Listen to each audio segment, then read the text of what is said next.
that competitive nature has kind of leaked into your style of like doing business? That's not sustainable. This is a completely different industry. Like, yes, there's some underlying kind of like soft skills that can be leveraged, but you know, these aren't hoopers. It's a completely different industry, right? What is your opinion on, you know, that mantra that's been going around? I don't think I can necessarily comment on someone else's mindset. And say, you know, hey, that's the wrong one to kind of come in with, right? You're a better man than me, bro. Eight torn ligaments in your ankle, you have a fracture going through. I like the ability of being able to tell someone I'm just a student of McMaster's in fourth year, right? I'll just do it. Yeah. Right? I like to be able to like learn about what other people are doing. Young entrepreneurs, people who are kind of looking at business strategy, what would be your advice to? Make sure that you're okay with like getting help, man. Very, very happy to have you. One of the contestants from DMZ Basecamp. And I remember I was there with all of you guys' pitches, and yours definitely was one of those really, really strong ones. You have an aura about you, you know. You have a presence. So it's fantastic to finally get you on the podcast. Nah, man, really, really excited to be here. Yeah, man, I love conversation. So genuinely, I always say you kind of learn, or at least the primary ways I've learned through my life has been through two ways: failure and conversation. So yeah, man, excited to kind of share some thoughts. Victor, you're definitely a very kind of like charismatic individual. So I was happy to connect, you know, and I'm excited to kind of be here to share some thoughts today. Marathon is kind of helping people inside of, you know, an industry that definitely needs all the help that it can get.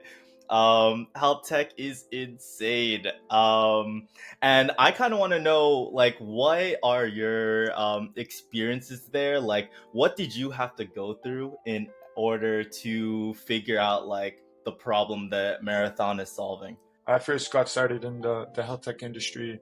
I've been working now 3 years, so I'm about to hit 3 years working in kind of the health tech industry. But I first got started when I was playing basketball at McMaster University. And so in my going into my second year, I've been playing through some pain for some time. So I kind of go get my initial x-rays, and then they're like, okay, this looks bad, but this looks like it might be way worse than what we thought it was. So you need to go get some MRIs as well. Comes back and it's like 2 pages long. And I'm like, making a joke to the athletic therapist. I'm like, yo, who else is that, right? Like, is there someone else you have to see after this? They're like, nope, this is you.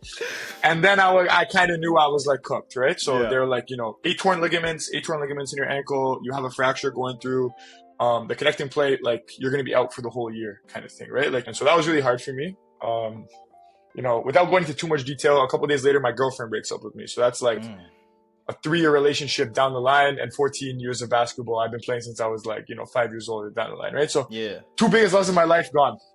And at this time, the only thing I pretty much have on my resume is like summer camp counselor experience, right? That season, it was interesting. We had a startup over in Hamilton at McMaster University that was focused on helping athletes build their personal brand and kind of establish some of those NIL deals. And so that's making money off of your name, image, and likeness as a player. They're like, hey, are you interested in doing this kind of thing? So I'm like, you know, like, yeah, like whatever. Like, I had no resume experience. Like for me, it was like a rock bottom moment that made me kind of realize I got to develop outside of like basketball. And like, I am not basketball. Like, I'm a lot more than basketball. So let me try to see kind of what my other options out there are. Start second year of university off with a couple opportunities that almost kind of dropped in my lap. But the result of like, you know, 2 of the biggest things that have meant the most to me in my life at this point kind of being gone. And so I guess maybe that's an early lesson of like, you know, when one door closes, kind of another one opens kind of thing, right? And so while I am kind of working at the startup, we were kind of going to every single event that was on campus. We were like, you know what, we suck at everything. Let's try to go to as many things as possible to try to develop. At this point, there was nothing, like we didn't have to worry about working too hard because we had no baseline, right? It wasn't, I think now I'm very much in the phase of like, I have to be selective with my time because, you know, I still find myself trying to do too much. Back then it didn't matter because I was so bad at everything. I could just kind of try everything. And so we're going to events. And then Entrepreneurship Week gets announced on campus. Entrepreneurship Week gets capped off with the pitch competition. I'm sitting in the front row, I'm watching these startups pitch, you know what I mean? And they're cool. They're really cool. And the last one goes up on stage and it's like patient drug compliance tool. I thought it was the greatest pitch I'd ever seen in my life. So they go out, they announce the winners, and he loses. He comes in second. But I'm like, yo, who is this kid? I go up to the guy after his pitch, and I'm like, hey, like, my name's Stevan. Great to meet you. What's your name? We start chatting. And, you know, I sent him a LinkedIn invite, nothing, kind of like no answer, no nothing, you know, great conversation, but nothing. And so I go to my Innovate class a week later, and the professor looks at someone in the class while he's teaching. He's like, you presented last week. Like, what are your thoughts on this? And there's the same kid. He was in my class, bro. And I realized we're the same age. Like, I thought the people that were presenting on stage were like 25, 26. I was like, no, I was 19 at the time. Like, me and him are the same age, except one of us is running a successful company, and the other one is like, you know, in his feelings because his girlfriend just left him and he broke his ankle. Yeah. And so I'm like, whoa, this is crazy. Like, what does this guy know that I don't know? Kind of thing, right? And so chat him after, and I'm like, yo, great to see you again. And we kind of stay in conversation a little bit. I end up wrapping up that internship with the other startup, and it was great. But at that time, he hits me up and he's like, yo, like, I know you know a lot of people like in and around like our year. Like, let me know. We have some internships open at my company. Like, let me know if like you're interested in this at all, kind of thing. So yeah, I worked with them for a while. That summer, the lab I was in, that was doing research with the athletes, McMaster announces a partnership with Canada Basketball. So that was the Olympic team. The same coordinator's like, yo, you were grinding this whole year. You went to a couple of adversity. Come work with Canada Basketball for the summer. So I said, bet. This summer, I get offered a full-time. So I end up returning to that second startup, the one I had an internship at, to sign like an 8-month contract during the school year to run kind of some growth and some project management for them, part-time. And then I get a full-time offer for this summer. So I was working full-time for them. Now they have a fancy office in downtown Toronto, and they're growing. They just raised a couple rounds. But in the background, I was been kind of like building my own ideas. So before we got into Marathon, we had Ment. That was another kind of startup that we ran. Now we're kind of more so focusing on Marathon. But yeah, man, that's kind of how I got my start. It was very unorthodox, very kind of rooted out of a lot of loss in a couple other areas of my life. For the actual problem when it comes to like salespeople and, you know, quality of salespeople throughout an organization, right? How did you kind of like fall on that like that was something that needed to be addressed? Yeah. So here's the thing. I had been working in sales for some time now, and I started learning a lot about kind of different kinds of workflows. So the main context there was we were running a mentorship matchmaking platform called Ment for a while. And so what we learned was that the best way to bring someone up to speed wasn't by letting them go through a trial by fire, right? Like, people say failure is good for you, but it's a very long process. Like, trying and failing, like, you have to pick yourself back up, and not everyone has the resilience to be able to do that in a short period of time, right? And so like there's something to be said about, you know, doing things the hard way, but I think the smarter way is to, you know, connect with somebody. And something that's always worked with us was like, we realized early on is like this agenda of like young, dumb, and broke as a student is so powerful. Connecting with someone who's been there, done that, asking them, what did you do right? What did you do wrong? What would you have changed, kind of thing? You know, you don't need to go through the mistakes that they went through to learn that doesn't work. Yeah. And so it was great on getting people internships. It was great at, you know, developing individuals to enter the tech industry.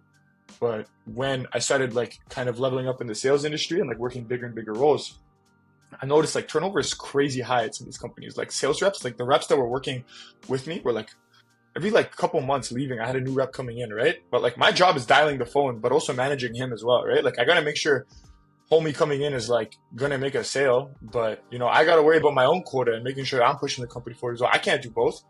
And so I was like, okay, cool. Like, let me look at the onboarding docs. The onboarding docs, it's tech. We sell tech. Tech moves like at an infinite light speed, bro. Like McMaster has yet to introduce AI, like any kind of large language model in any of its courses. Mm-hmm. And bro, like GPT-5 is about to drop right now, right? Like if you aren't doing your own research on some of the tech stuff outside and you want to career in tech, like you're cooked. Like there's no chance for you to do it, kind of thing. And so I started realizing, I'm like, you know, I'm having all these conversations every single day. Why is this not being recorded and just like being training up like an LLM? Like we have the GPTs available now. What I would do is I would just like create a GPT. I would like store all the transcripts from my onboarding calls, and then like whenever they needed onboarding documentation, I would just use that GPT. And then I realized, I'm like, okay, but hold on, this like tacit information, this like been there, done that information is available in a lot of other places. Like it's in communication channels, it's in our CRMs, it's in our sales calls, it's in a lot of other places. So we should probably kind of try consolidating all this and making it a little bit more automatic, right? To create this knowledge database, and then we can kind of use to create all this onboarding material around, objection handling insights, sales collateral, things of that nature, so that we can really kind of get people up to speed.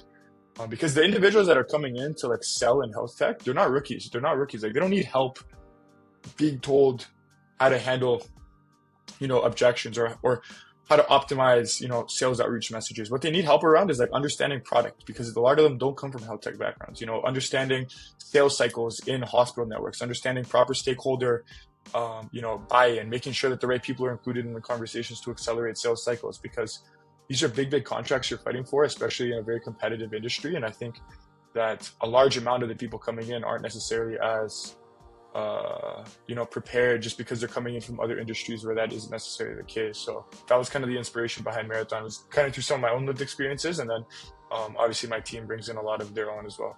And what was the process like of like validating this product or like this problem? Customer discovery and validation is kind of what we focus on primarily. I know a lot of people like to say like they're in sales or they're in, a lot of technical, but like for me and my team, I'd say like customer validation and customer discovery is something that I'd say like that's like what we're best in. And so the reason I say that is because, we've been doing it for 2.5 years consistently.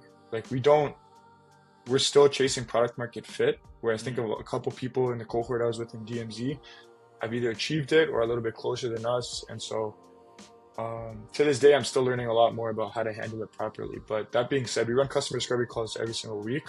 What we use is LinkedIn. We use young student persona agendas. We hit people up. We say, we're a young student working on this project. And this is me just being honest. We're a young student working on this project. You're in sales. Would love to get 10, 15 minutes of your time kind of thing. And then we have a line of questioning, but it's not very kind of strict. A big kind of problem I've seen is, inducing your own bias, leading questions. You love validation. You love people telling you your baby, what you've been working on for a minute. Yeah, it's the right problem. It's looking for what it's exactly what they're looking for, kind of thing. But I'd say we're still kind of validating, right? We're building out tech. We have a couple early adopters on subsidized plans, but we're still chasing product market fit. And so on a day out, day in basis, we probably and everyone wants to know the numbers. Like we probably send out close to 1,000 connection requests a week. Every single connection request has a 300 character message attached to it.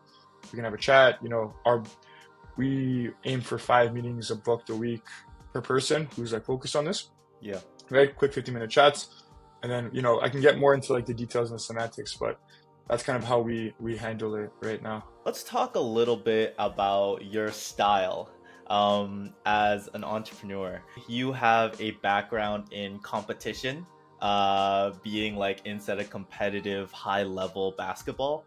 How do you feel that competitive nature has kind of leaked into your style of doing business? Getting that started, it limits the people I can work with, I think, especially. So my co-founder and I, Omar, we started off with 3 of us. And I think, we went through a co-founder split, and I think only me and Omar left it. And that's our guy, don't get me wrong, but me and Omar both come from a similar athletic background, and so we communicate very well together. But I will say a big developmental piece, everyone asks in an interview, what's your biggest weakness? I cannot communicate well with people that don't come from similar competitive backgrounds like I do, because the environments and the type of communication that I'm used to, for example, are very high impact, and it's not always positive, right? It's not always positive. I can admit that wholeheartedly, but yeah, it's a very results oriented mindset of nothing is taken personally, right? We all have a goal that we're trying to get to. How can I communicate as quick as possible, as fast as possible to get this done? Now, where I'd say I'd seen the most development kind of internally within our own team and our own mission and set of values is that, we're shifting away from this idea of being super goal orientated and at certain points leaving pieces of yourself and creating a little bit more destruction just to chase the short-term goal, because we understand that you can't communicate with people however you feel you should communicate and then compromise long-term, you know what I mean, systems. We're putting cracks in the foundation between the relationships of individuals. And so that's been a big kind of shift for me, is early on, I couldn't work with a lot of people because I was you don't come from the same background I do, so you don't understand how I communicate. And that's not a me problem. That's a you problem, because you know, I succeeded in my field. I hit the highest level of basketball you can play in Canada kind of thing. So clearly what I'm doing works and what you're doing is wrong kind of thing. But it's like, what, slow down, bro. Number one, like you didn't achieve anything really. Like, you know what I mean? You got to school, got hurt right away, like pretty much didn't play. Right? So I don't know like why I thought I could move like that, number one. And number two, that's not sustainable. This is a completely different industry. Like, yes, there's some underlying kind of like soft skills that can be leveraged, but you know, these aren't hoopers. It's a completely different industry, right? And so for us, it was very hard early on. And I need to say this like wholeheartedly, like Omar, my co-founder, like, bro, I could not do it with him. Like, that's my brother, like, until I died. Because I swear to God, like, the amount of times he's looked at me and been like, yo, honestly, like, you need to like chill the fuck out, bro. Like, and I don't know if we can swear on this, but like, I swear to God, like, without him, like, I would not be able to like do or like lead any of the teams that or have any of the success, because the amount of times, and why I'm so thankful to have him there is because like he genuinely has like no fear to tell me how it is, man. And that's what you need. You don't need like a bunch of yes people around you, right? So I attribute a lot of like our development, the company moving forward, to him, probably even more so than me, because the amount of times he's been able to put things on his back, help me see a different perspective, has been kind of insane. Now, on the flip side of that, where I think it helps out the most is this like multiple efforts mindset, right? Of like, since I was 5 years old, I was taught like, yo, you're going to get hurt. You have to keep playing. Like, sometimes you have to push through pain. Like, sometimes you're going to have to be uncomfortable. I learned that, you know, the person who's willing to work the hardest wins, right? Like, I had a lot of boys I was growing up with in high school. I sucked, man. Like, I sucked. And like, you know, I just kept working. And I just watched all my boys that were ranked, playing for the best teams in high school, whatever, just fall off slowly. And none of them ended up getting scholarships, and I did, right? And so that was an early on mindset that I learned that, yo, you can apply it to here as well. Like, if you work the hardest, you know, you get what you work for, kind of thing, right? If you align yourself with the right people, similar in basketball, you know, you can achieve a great goal together, kind of thing, right? You're going to get hurt. There's going to be days where you're tired, or like things aren't going well. You know what I mean? You're arguing with people that you love, or like things aren't right.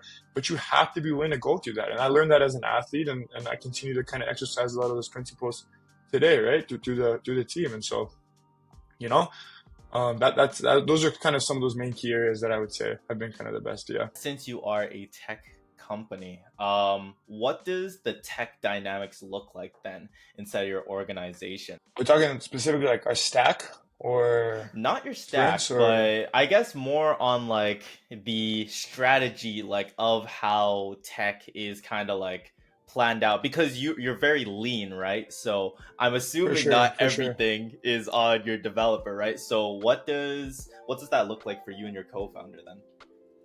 We are very like MVP-esque, and what I mean by that is our developer is only doing something if it's going to like 100% like be working, and we still do code a little bit, like me and Omar still do some front end stuff, like for sure. Like, it's easier than ever now, especially with like v0.dev and like some of these other kind of like mockup tools.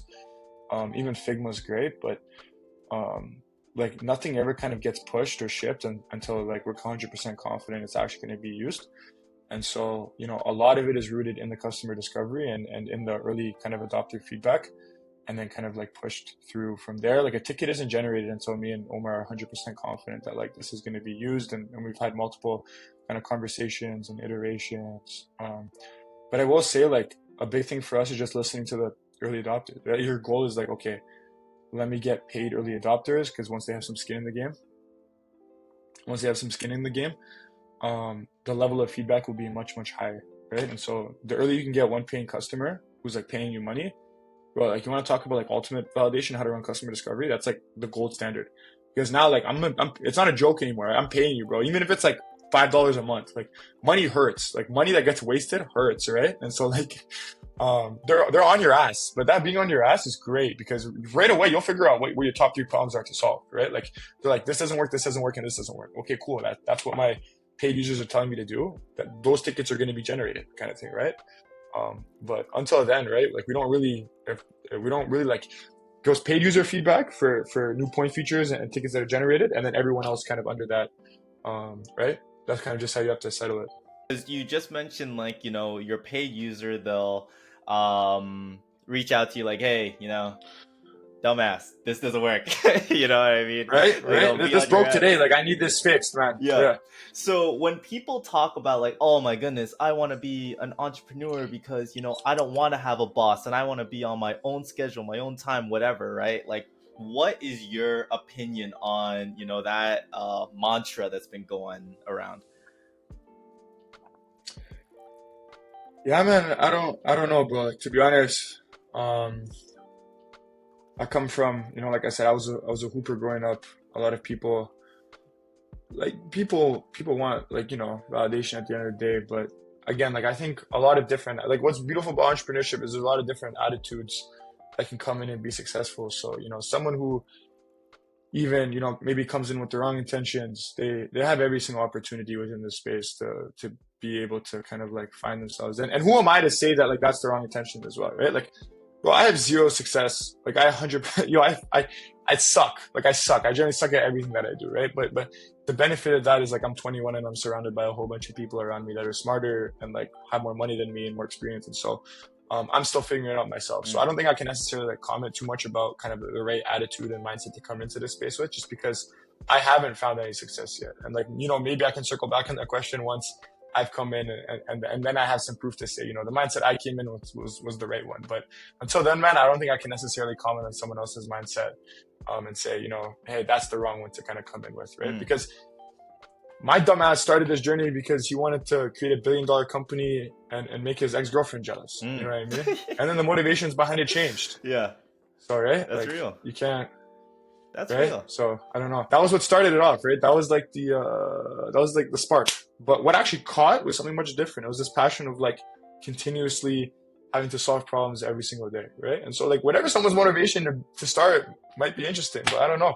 It might not necessarily be what keeps them in the game, right? And if it doesn't keep them in the game, who cares, bro? Like genuinely, like that person who like comes in maybe with the wrong intentions.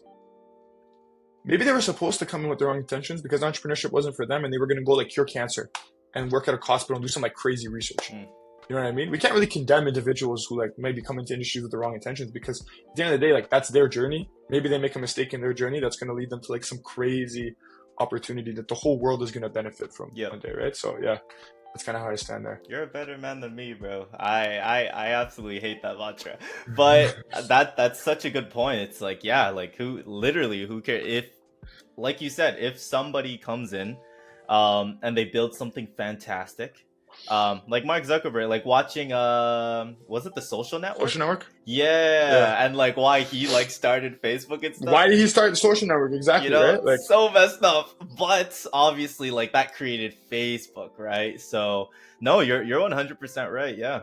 My biggest advice to anyone kind of getting started in this space is you need to completely leave your ego at the door. And what I mean is this. We're all young. We're all between the ages of like 19 and 24. And life sucks right now. Like life genuinely sucks right now. Like you're dumb, you're broke.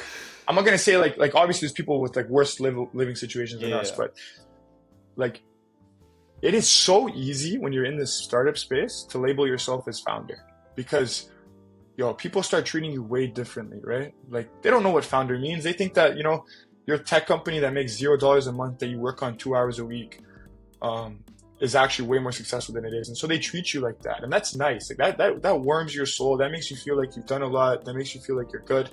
But what it actually does is it kind of poisons your mind, because you start telling yourself that you're really good. And so like to this day, I'm not necessarily like super associated with everything I've done publicly, because I learned, especially when I started off early, that there is a lot of opportunity in being able to establish yourself as anything as you want. And the first step to being able to do that is to make sure that you're not necessarily taking your claim to fame at every single opportunity you get. Because if I'm chasing all that short-term validation and wanting to be kind of like known for everything that I've done, then everyone is going to always know what I'm up to, because I'm constantly like being awarded gifts, presents, going on here, speaking here, going here, doing this kind of thing. And so that's like step number one on how to be sharky, is like you need to leave the ego alone a little bit, take a step back and understand like the less I'm like publicly like kind of awarded, while it might not give me the validation I'm looking for, it'll give me a lot more opportunities to be able to position myself in situations that are more advantageous to me. And so that will actually increase the amount of success I can leverage in the short term. That being said, especially in industries like health tech, where it is a very kind of like cutthroat industry, right? People are building around each other. They're building, very, very competitive spaces.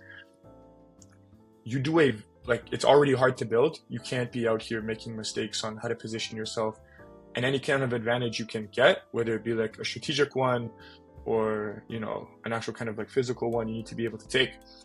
And so, a good example of like what being sharky means is like, me and my co-founder, we never kind of like super publicly, at least, address ourselves as being founders, because I like the ability of being able to tell someone I'm just a student of McMaster's in 4th year, right? I'll just do it. Yeah. Right? I like to be able to like learn about what other people are doing and then figure out how to position myself accordingly, right? I don't like people knowing that I'm still in school, so I take the date off of my degree, right? Because why? It's up to their interpretation. And so they might think I've graduated, they might think I'm not graduated, but I'm not going to automatically disqualify myself from any kind of opportunity because I've decided to chase validation, right? And things of that nature, right? And so that's kind of the mindset that you need to have, really, is don't disqualify yourself from any kind of opportunity because you want to chase short-term validation of people around you. Because it feels good, man. It feels good like when everyone's kind of telling you how good you are. But you have to also understand that with that comes, like I said, the disqualification of many different opportunities out there. That being said, where I learned that was actually in the first startup that I worked for. So these guys were definitely the ones that kind of introduced me to this idea of, it's a very competitive space, especially health tech. Like, you need to be able to position yourself accordingly. They kind of ran like the stealth startup thing where they were very much so like building in stealth. And I don't mean like the fake stealth where you throw it up on your LinkedIn and you tell everyone like you're building in stealth, because that's not stealth, man. Like, telling people you have a stealth startup is not building in stealth, bro. Like, that idea of being sharky and the step one of really that is understanding like, okay, what are the pieces of my life where I'm just kind of like exposing a little bit too much of my hand because I'm just chasing the short-term validation that comes along with it, and how can I maybe take a step back? There's a lot of books that talk about it. Like, I think the most mainstream one right now is 48 Laws of Power. Robert Greene talks about, a certain kind of like psychological manipulations on being able to like position yourself pretty strategically within, the business world and things like that. Obviously with that comes like great responsibility. Like, I'm not saying go out there, start manipulating, lying and leveraging like, a bunch of like malicious intents to go out and cause destruction, but understanding, how to maneuver and manipulate, especially someone who's very young, who, doesn't have a big kind of support system around them. Not a lot of operating capital is always going to kind of be advantageous to yourself. Like, I definitely had a lot of ego. I felt like I was this crazy businessman that should be able to, make whatever. And when that's not working out, it's like, damn, I don't know shit. Yeah. Right? Yeah. So I took a really big break. But I think what the spark was the amount of people in my circle that heard that like I was taking a break. Like, every time they asked me like, oh, how's business? What are you working on now? I'm like, I'm not working on anything, I'm just taking a break from business. They're like, what? Why? That was like confusing for me. I'm like, oh, you guys want me to stay in this? I thought all of you guys, thought I sucked or something. So that was a big spark. But then like Basecamp, and like I know a few people in the DMZ and stuff, and a lot of them were like, yo, come to Basecamp, come see like other founders and stuff. I was gonna join Basecamp, but like I second guessed myself because I was like, I don't really feel like I have ideas, all that stuff, right? But I came to the pitches because I wanted to see like what the fruit of Basecamp like was like, who are the people who are really running things there.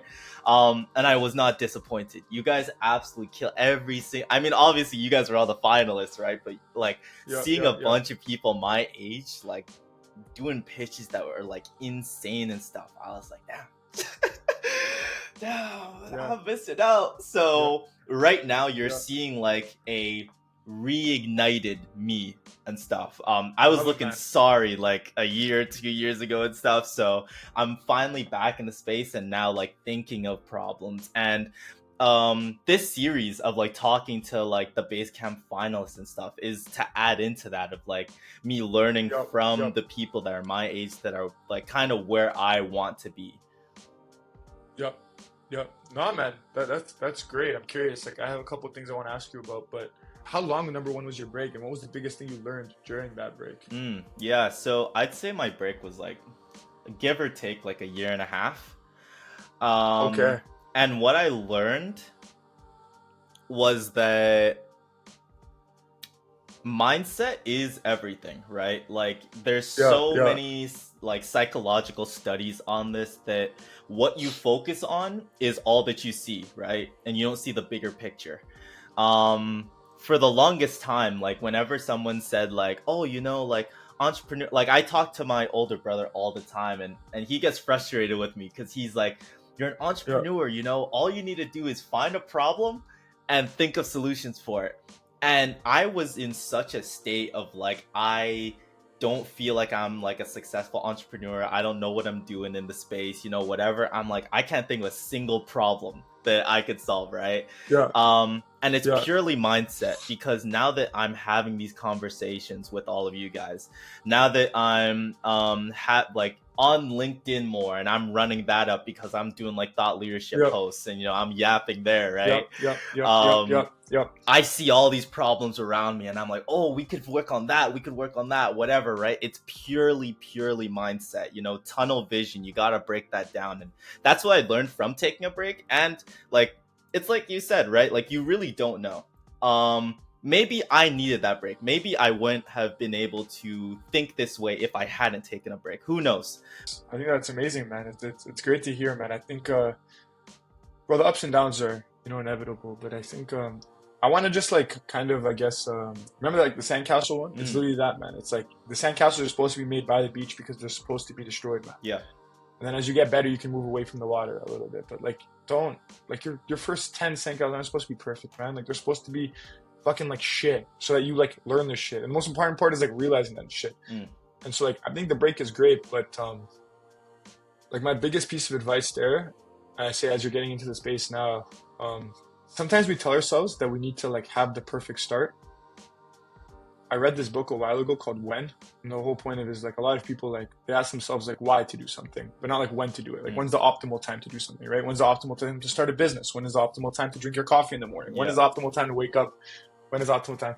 And so a big part of this like book and one of the things I took away from it was like we ask ourselves what are the perfect conditions to start, but there is no perfect condition. Yeah. And like I'm a big Hormozy head. I know Imam is a big Hormozy head, so maybe he's going to mention this as well, but like there is no perfect condition. Like the perfect condition is like now. And like if your goal is to start $1 million business, your prerequisite for like learning how to start $1 million business is to start trying to build $1 million business. It's not get these 10 certificates Yeah. and get to the $1 million business. That's like, remember how I told you like it's like chasing the short-term validation of like I've done this, so I now deserve to do this, right? It's because you can get these like, and Jordan Peterson talks about this a little bit as well. Like take this big goal and break it down into manageable chunks so that you can chase short-term validation that way, versus which is a little bit more kind of structured and linear towards a goal you're trying to achieve, versus like telling yourself I need to go do like X amount of things to get it done, right?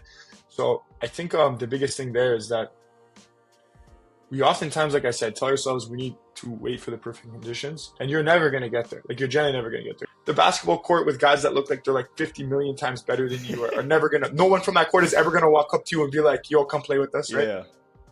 I learned this lesson when I was looking for a scholarship. My dumbass is sitting there and I'm like, okay, I've been playing for 12 years. I'm staring at my phone like this. I'm like, when's the coach going to come call me and be like, yo, come play for my team because I love you and you play so good, right? Like never, bro. Like never. Like, and I spent 14 years telling myself that's what I was supposed to do, right? So like, I was so lucky that one day I finally woke up and I'm like, fuck, bro. It's like March. School starts in like 5 months. Like I don't have a single offer. Like I've been playing for 14 years. Like, what am I gonna do? So I picked up the phone and I started calling people. I'm like, yo, this is what I'm doing. I want to play basketball. How do I play basketball for you? Homie says, okay, cool. You need to do X, Y, and Z. I said, okay, cool. I just did X, Y, and Z. Bam, here's your offer, right? And so that's the thing. Once we align ourselves with the goal, then we actually know what we need to do to obtain it. Versus before we align ourselves with it, we just tell ourselves we need to do X, Y, and Z. X, Y, and Z might be right, might not be right, but we don't even know. We haven't even aligned ourselves properly with that goal, right? And so that's why I think Basecamp is good, because it tells you, okay, here, this is exactly what you need to do to get lined up with the goal, because it's easy to get caught up in all the hype. And like, I guess the last thing I'll leave you with is like, when you have no direction, like any wind is favorable. You know what I mean?